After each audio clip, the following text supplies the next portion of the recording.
নমস্কার, শিউলিস রান্নাঘরে সবাইকে স্বাগত। আমি আজকে লাউ দিয়ে একটা রেসিপি করব, সম্পূর্ণ নতুনভাবে করব, নিরামিষ রেসিপি। কিভাবে করছি সম্পূর্ণটা দেখাবো তোমাদেরকে। লাউগুলোকে আমি প্রথমে ছুলে তারপরে একটু ধুয়ে নিয়ে তারপরে এই যে জিরি জিরি করে কেটে নিয়েছি। এখন আমি এটাকে রেখে দেব এক্সট্রা করে। এখন আমি নেব কিছু মুগ ডাল।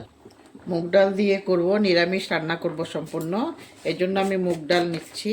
তোমরা চাইলে মসুর ডাল দিয়ে করতে পারো, কিন্তু আমি মুগ ডাল দেব। মুগ ডালটা আগে আমি ধুয়ে নেব, ভেজে ধুবো না, আগে ধুয়ে নিচ্ছি। ভেজে ধুলে সবসময় নোংরাগুলো যায় না, এই জন্য আগে আমি একটু ধুয়ে নেব, ভেজে নেব প্রথমে।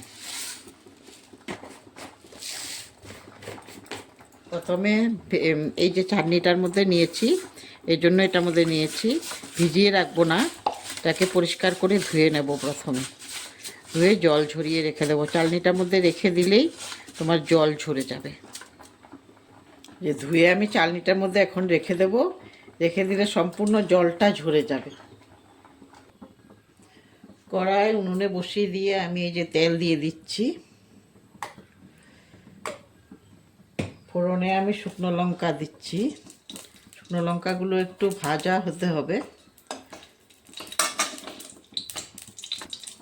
যেসব ইউটিউব বন্ধুরা আমার ভিডিও দেখা স্টার্ট করেছো, তারা প্রথমে সাবস্ক্রাইব করে নাও, আর পাশে থাকা বেল আইকনটা অবশ্যই প্রেস করে দেবে। তখন আমার ভিডিও দেওয়ার সঙ্গে সঙ্গে, আমি যখন ভিডিও দেব তখন তোমরা সঙ্গে সঙ্গে পেয়ে যাবে, তোমাদের কাছে নোটিফিকেশন চলে যাবে। আর লাইক আর শেয়ার অবশ্যই করবে। আর যারা ফেসবুক থেকে দেখছো, তারা প্রথমে ফলো বাটনটা প্রেস করে দাও, তারপরে ভিডিও দেখা স্টার্ট করো। আর লাইক আর শেয়ার তো অবশ্যই করবে, লাইক শেয়ার করবে আর ফলো করবে, তারপরে সাবস্ক্রাইব করবে। এই জন্যই যে আমি যখন এগিয়ে যেতে পারি, এই জন্যই তোমাদের একটা সাবস্ক্রাইব আমার অনেক উপকারে লাগবে। এই যে লঙ্কাগুলো ভাজা হয়ে গেছে, এখন আমি দিয়ে দিচ্ছি এটার মধ্যে আদা বাটা। আদা বাটা দিয়ে দিচ্ছি কিছু। তারপরে দিয়ে দিচ্ছি আমি পাঁচফোড়ন। এই যে পাঁচফোড়ন দিয়ে দিচ্ছি। তারপরে দেবো তেজপাতা।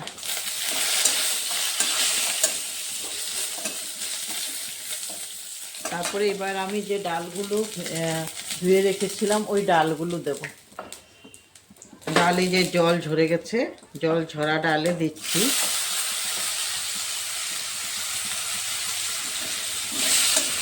ডালগুলোকে একটু আমি ভেজে নেব।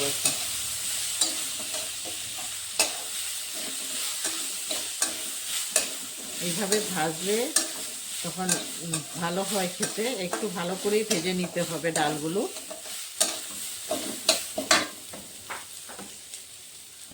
আমি দুটো কাঁচা লঙ্কাও দিয়ে দিচ্ছি। কাঁচা লঙ্কা আমি বেটে দিইনি, এমনি দিয়ে দিচ্ছি, যা দরকার করে খাবে। লাউ আবার বেশি ঝাল হলেও ভালো লাগে না, এই জন্য চিড়ে দেইনি।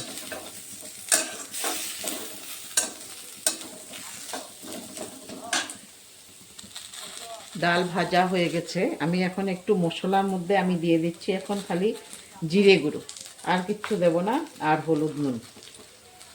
আর এটার মধ্যে কিছুই লাগবে না, হলুদটা একটু কম করে দেবে, পরে লাগলে দিতে পারা যাবে। ডাল এমনি তো লাউয়ের মধ্যে বেশি হলুদ হলে ভালো লাগে না।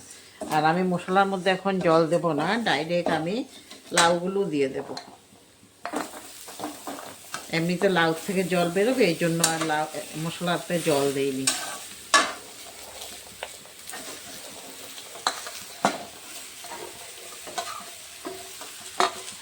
এখন মশলাগুলো শুদ্ধ লাউটাকে ভালোভাবে মিশিয়ে দেব।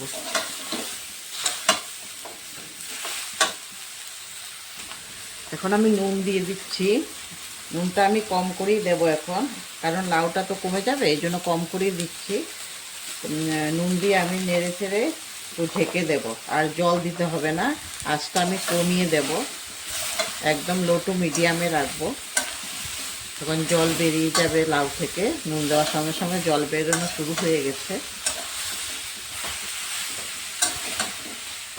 যে মিশিয়ে দিয়েছি, এখন আমি একদম আঁচটা কমিয়ে দেব, কমিয়ে দিয়ে তারপরে ঢেকে রান্না করব। ঢেকে রান্না করলে আর তোমার জল দিতেই হবে না।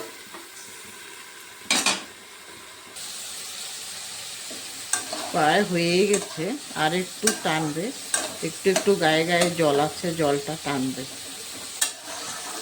আর এই যে ডালগুলো সেদ্ধ হবে কিন্তু গলবে না। এই যে সেদ্ধ হয়ে গেছে কিন্তু গলেনি, এইভাবেই হবে। আর একটু হবে, আর একটু ঢাকনা দিয়ে রেখে দেবো আমি, আরও 5-7 মিনিট লাগবে। আমি একদম গ্যাসের আঁচটা একদম কম করে দিয়েছি। হয়ে গেছে, আমি এখন এগুলোকে একটু নেড়ে চেড়ে নামিয়ে ফেলতে পারবো। হয়ে গেছে পুরো।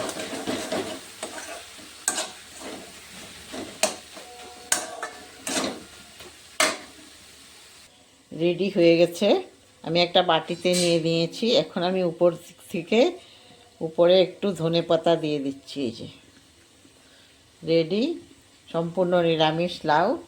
তোমরা একবার ঘরে করে খেয়ে দেখো, খুব টেস্টি হয়। আর আমারটা কেমন হয়েছে বলবে।